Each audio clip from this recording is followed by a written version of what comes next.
Well, this cat sure does love his food. Yeah. Hey guys, MasakoX here.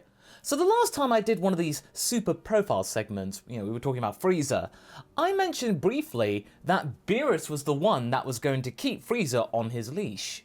Because if you think about it, Frieza, in a way, is one of Beerus's lackeys. He's like an agent of destruction, but what does that mean exactly? Well, if you cast your minds back to the beginning of Super and the Battle of Gods movie, it was Beerus that charged Frieza to go and destroy Planet Vegeta for him because he couldn't be bothered, so he can have a few extra decades in bed. Or just roam around Universe 7 just picking off things that he felt like, Beerus needed some deserving nap time. And Beerus was weird at the time because he considered the Saiyans, who were some of the most destructive beings in the entire universe, to not be worth his time, a pest. So he got Frieza to get rid of them.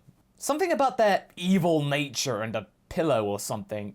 It was pretty weird for everyone. However, that was Beerus before Super. It's important to note that this character has gone through so many dramatic changes in his personality and outlook throughout the entirety of the series. Now that the series is over, how's he holding up? As a typical god of destruction, he is not someone meant to take sides in any kind of mortal affair. He even said so himself in the Resurrection F arc. But realistically, he has indeed shown sides in actual conflicts. Hello, Frieza! And praised those who actually serve his universe well. Hello again, Frieza! If you actually do something that Beerus likes, he's going to like you. Or if you give him enough food that actually appeals his appetite, then he'll let your planet live and not blow it up. He's such a nice and unbiased overlord, isn't he? His overly long nap times and generally apathetic attitude towards almost everything makes him a bit of a neglectful deity, so whenever he is actually on the ball, it's a bit of an occasion. And this isn't the first time I've actually talked about this idea on the MasakoX channel, because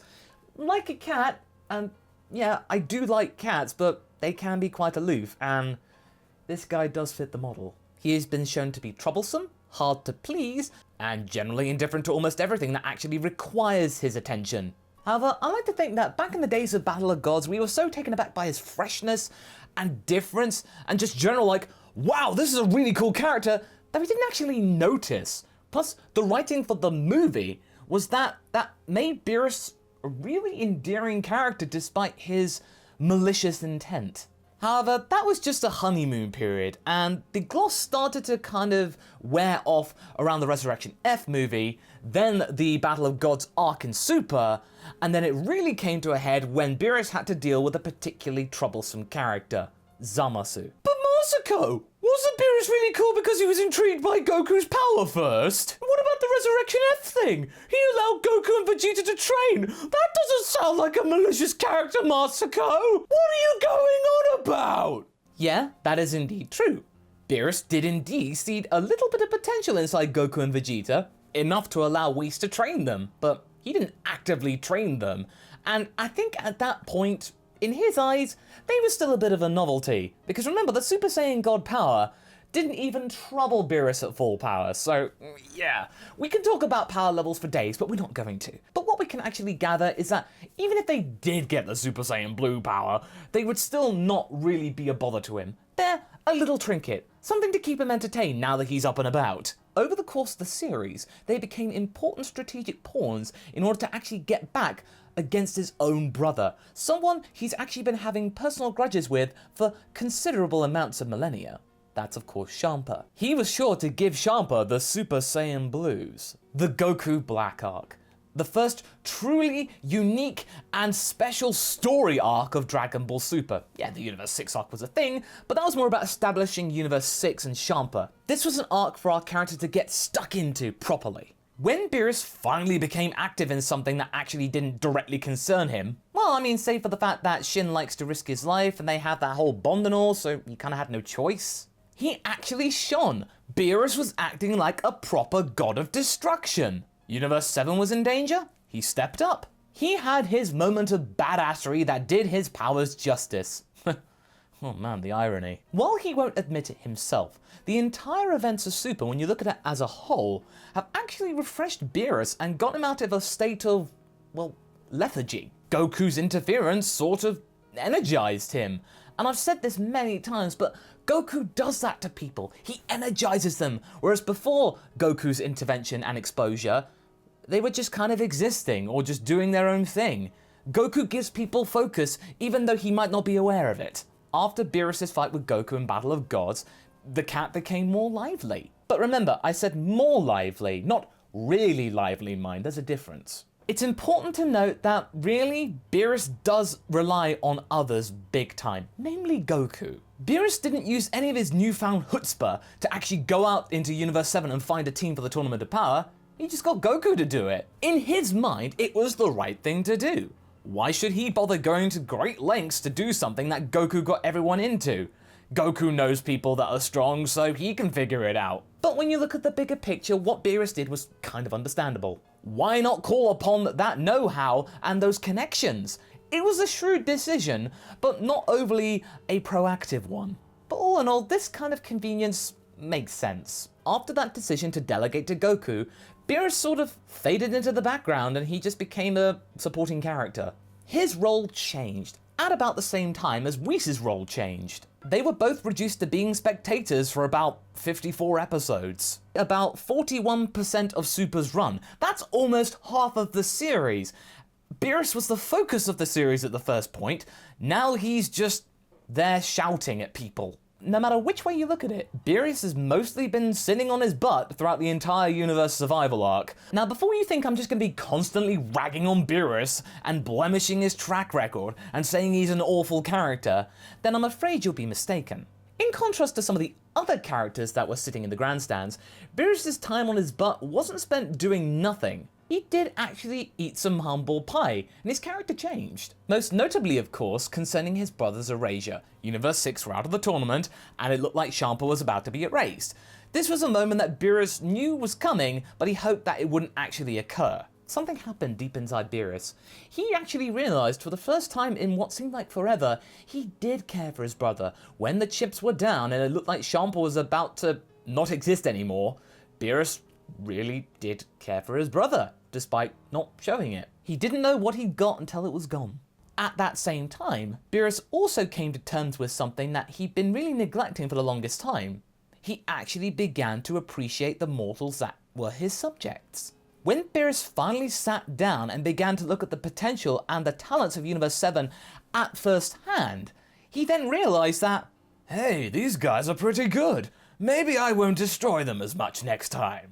Mortals have actually come on a long way since he first had a nap. They did him proud. Universe 7 were sure enough the favourites of the Tournament of Power. Save from a couple of slip-ups, most notably from Krillin. Every time Beerus actually praised a Universe 7 fighter when they were ultimately eliminated, it left me with a sense of satisfaction that Beerus was actually learning something. However, this does not mean that Beerus is a completely different person to what he was 2 years ago before he met Goku. A cat never loses his claws, a leopard never changes his spots.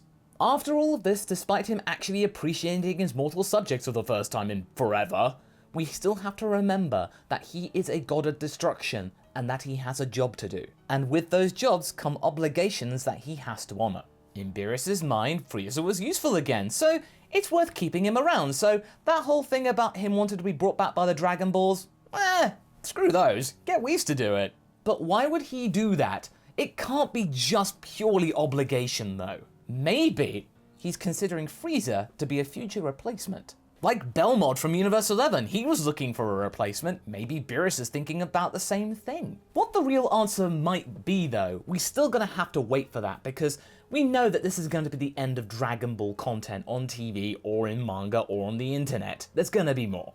But why is that, Masako? Well, it's become quite clear that at the end of the Universe Survival arc, there was no clear resolution or conclusion for Beerus' character arc. It just kind of ended. I have stated many times that in order to make Beerus a truly satisfying character, he needs to have a satisfying conclusion for his current character arc. In my honest opinion, he needed to have a resolution or a confrontation between the Saiyans that he actively ordered to have destroyed.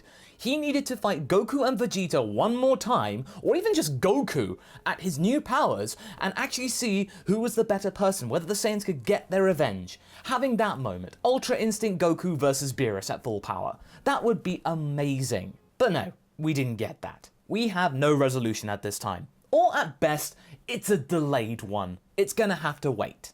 As for Whis, we are afraid that he might outstay his welcome.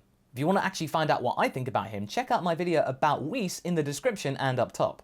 But let's shift our attention back to Beerus one more time. If his character progression is genuine, which I think it is, then I think that Beerus, instead of going back to bed, he would want to actually take a more active role in maintaining his universe, actually be a god of destruction. Especially after the fact that he knew that he could have lost it at any moment, and also to make sure that Goku doesn't do anything stupid with two Omni Kings around. With Beerus being an immortal being, having your mortality put at risk despite having that privilege is a pretty big eye-opener. If he were around, just to be called upon at any time, he's just hanging out a captured corp eating food, this would make the main cast of characters even more reliant on him and Whis. The stakes would be lowered again. Dragon Ball cannot afford to have the stakes lowered even more. That just can't happen. Okay, Masako, you've been complaining for a little bit. What would actually be the best resolution for Whis and Beerus after the Tournament of Power in Super? Well, perhaps we start a new character arc for Beerus. Give him something to do. In reality, I think the whole resolution of the Saiyan betrayal all those years ago, that's not going to happen now. So instead of waiting for something that's never going to occur, we actually invest our time in something different. How about start the search for a new god of destruction for Universe 7? By finding a replacement that is someone other than his favourite Saiyans, because realistically Goku and Vegeta aren't going to take the role because that's just not in their nature. And say if the candidate were to be Frieza, for example, then Beerus and Whis could occupy Frieza. They could all be kept out of the picture, so that means the main cast of characters can go about saving the universe on their own. I'm not saying that I want Beerus and Whis and Frieza to just disappear and never come back again. That's not what I'm getting at. When they arrived in 2013, I thought they were fantastic. They are a great supporting cast of characters. They're so endearing. Whis is my second favourite character. I still want to see them, but I want them to have some kind of direction and aim that is just not them wanting to eat stuff. And training Frieza up to be a potential replacement as a god of destruction, that's going to take years to do. And in the Dragon World, years is basically forever. The passing of the torch isn't going to happen overnight. They could, of course, from time to time have some wheelings and dealings with Champa and Vados and stuff like that, or maybe come down and visit every now and again, but I think that would be that. I just want Beerus to go somewhere with this character arc. But in the end, I feel like what we got in the current allocation of Super episodes was kind of disappointing. Beerus did have his moments, of course, sure, but I think the Battle of Gods version of Beerus was way better. It kept him mysterious, it kept him somewhat likable despite being malicious. The Super iteration of Beerus just seemed much more of a jerk. And yeah, he did go over development in the Universe Survival arc especially, and just seeing those moments where he was proud of Universe 7, that was great. That was cool to see some kind of development, but I really needed more. Some kind of conclusion of the Saiyan transgression would have been fantastic, even if it was an admittance that I'm so sorry. Or just, if we heard him say, Goku, Vegeta, it was me that did it, I am so sorry, can you forgive me?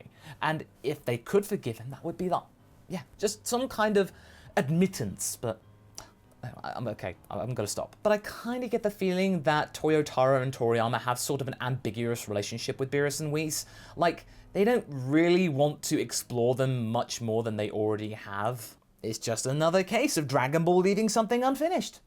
Oh well. It's a really confusing situation, but I think we can safely say that Beerus did progress in some kind of manner, other than the fact that he discovered pizza.